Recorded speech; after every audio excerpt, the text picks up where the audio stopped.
ndagushimira. Haleluya, haleluya. Oh, Yesu Kristo.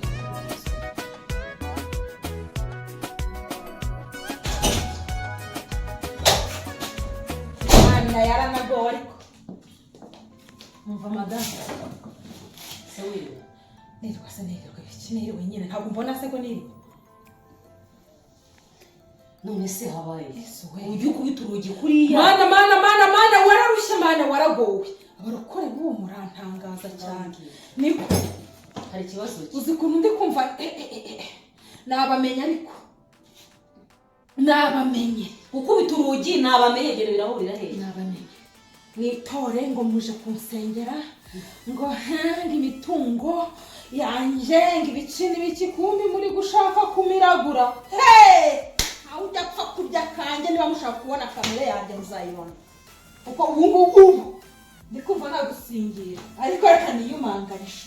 Ariko madamu geza aho ngaho ujye ubanza wubahe naho uri kujya, hanyuma se icyaba cyarabaye cyose waduhamagaje ngo tugusengere ahantu hagurishwa. Ibyo n'indi bindi biba iki icyo nakoze ni ikihe kandi twavuga buriya rero reka mbabwire burya sabizi ko nayasinyiye gendere kuri konti yawe niba ariko narabavumbuye nanjije muza bateka mutwe mwitwaza Imana aho byabarigize umukozi wawe ngo nza mbamara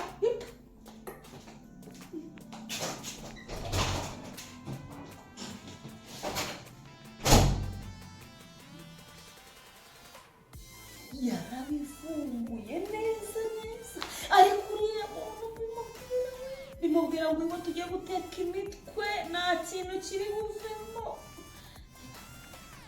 ariko wayera ushaka wampindura ibintu bisigaye byaraje kugira ngo mbone amaramuko nkaba nsigaye no kubeshya nitirira izina ryawe.